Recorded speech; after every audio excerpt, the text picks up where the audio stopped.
What's up, guys? Mr. Dan here, back again with another one. Today, a real quick review of this special edition DVD of Shockwaves from Blue Underground. This one got the Blue Underground treatment. They did a great job with it. I rewatched it. It's been years, decades since I've seen this. I watched a lot of the special features, so we'll get into it. I really had a good time with this. I have fond memories of it. Definitely has its very effective creepy parts. I mean, you just can't deny it. It is the best of the Nazi zombie movies. Yeah, they mentioned that in the special features. They're like, well, it's a short list, but it's good to be at the top of a short list, I guess. But no, it is an effective, low-budget film, and the behind-the-scenes making of details were very interesting, I thought. At any rate, let's get into this Shockwaves. Yeah, this is a low-budget film from the early 70s. It made the rounds on TV. It's PG, so most of it is 76.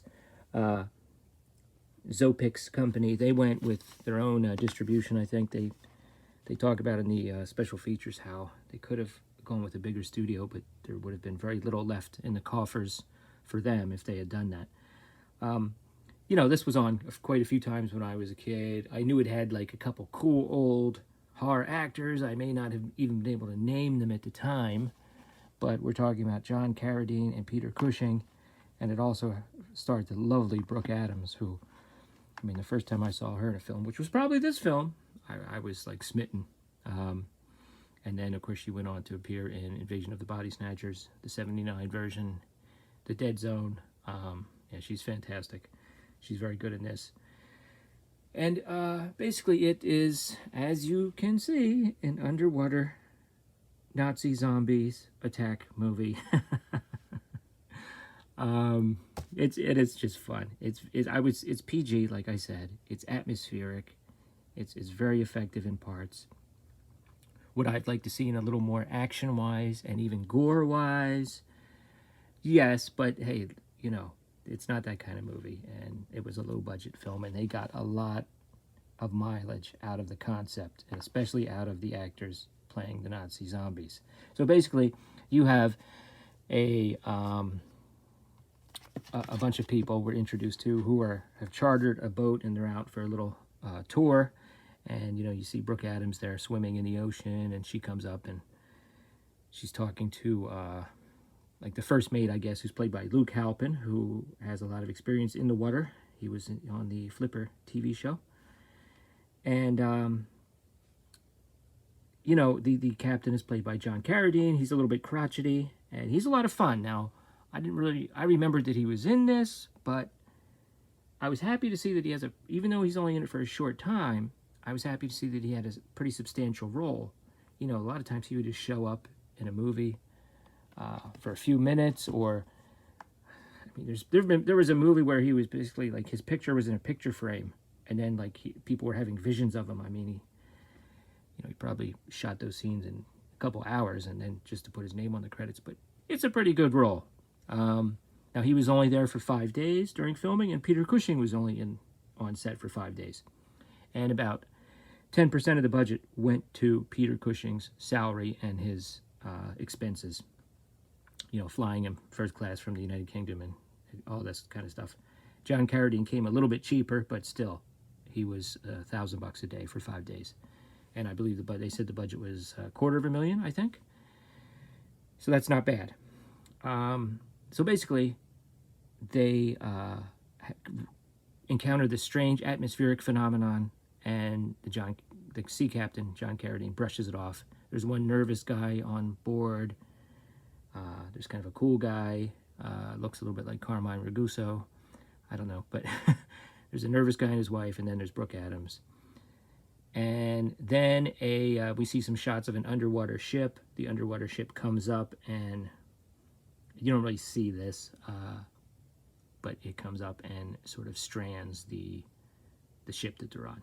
So they have to use a rowboat to row to this island.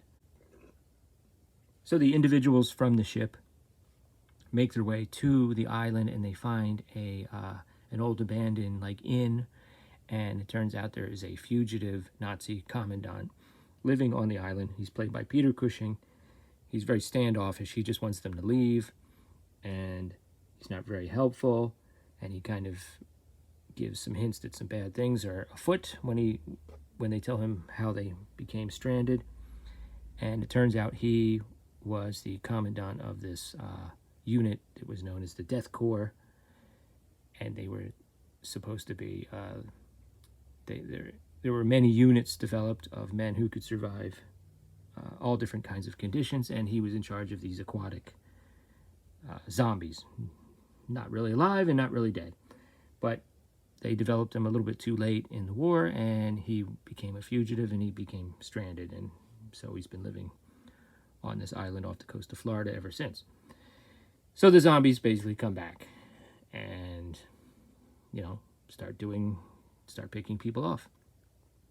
And it's fun. It's atmospheric. Like I said, it's PG, so not a lot of gore. The zombie design themselves look pretty cool. I have not listened to the audio commentary of the whole film, which includes some commentary by Alan Ormsby, who did some of the makeup. But in the for the poster and still gallery, they've got of stills and posters, like 145, including some of his designs for the zombies, and they're definitely pretty cool. You know, they have these goggles on, and that's kind of their weakness if you take their goggles off. But it's very effective. The scenes where they come out of the water are very effective. They sort of emerge, you know, one by one here and one there. There's some scenes where they're lying right underneath the water. Very effective. And a few scenes where you can see them like marching way under the water. And in the special features, they talked about how crazy that was. You know, they had the guy had a scuba tank. He took it off. He had lead weights in his pocket. Would take a few steps, and then he was essentially blind. So he's wearing these goggles. So then he would give like a hand signal, and they would rush over some air to him. But all of those scenes are very effective. They get a lot out of there's like a swampy, like a mangrove swamp around the hotel. They get a lot out of that kind of environment. And there's a scene I remember very vividly where a guy, one of the cook from the ship, steps on like a sea urchin, which is all spiky, and then he falls face first into another one. It's very good. And it's very, I mean, some people survive and some don't. It's pretty much what happens. Some interesting facts behind the scenes. They put an ad out for the zombies, and there was a guy from a newspaper who actually wasn't sure if it was even real. So he tried out for it, and he got the part, and he was actually one of the most effective zombies. He actually did a lot of the killing in the film. And then when the film was over, he actually wrote an article about the whole experience.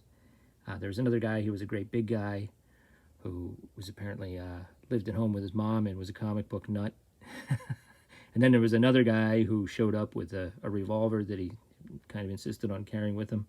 But he would do anything that they asked. And, you know, they got a lot out of these actors that played the zombies because they were, you know, they were so into it, and they came pretty cheaply.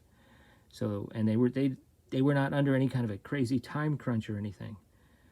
The music is excellent. There's an interview with the composer where he talks about, let's see, who would that be? Richard Einhorn.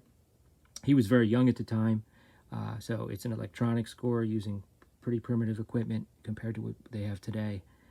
It's very effective. They took a lot of time to compose that and to match the music to the scenes. They have a theme, like kind of like Peter Cushing has his own theme music, and sometimes they even cue it when he's not in the scene, so it kind of feels like he is. It's really pretty good overall. I enjoyed watching it again. It was, in a way, it was better than I thought it would be. I remembered the very effective parts. Overall, as a movie, it was better than I thought it would be. And I knew that we weren't going to see a whole lot of the big stars. But what you do get is entertaining for sure. And I really liked it. So, I'll be reviewing some more of these Blue Underground pickups And I did mention Toolbox Murders on Instagram. Maybe what I'll do is I'll watch the remake. I'm kind of intrigued that Tobe Hooper directed the remake. So maybe I'll check out the remake and then I'll review both films. Okay, guys. Thanks a lot. Let me know if you've seen Shockwaves. And as far as a recommendation, if you have vague memories of this or even fond memories of this, this Blue Underground treatment is really solid. Really solid. Looks great. The transitions, whenever you click on any special features, are great. You know, they have different transitions, like for every time, for every one of the extras, and it's really cool.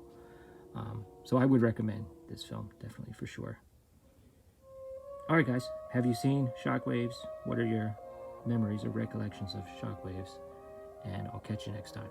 Later.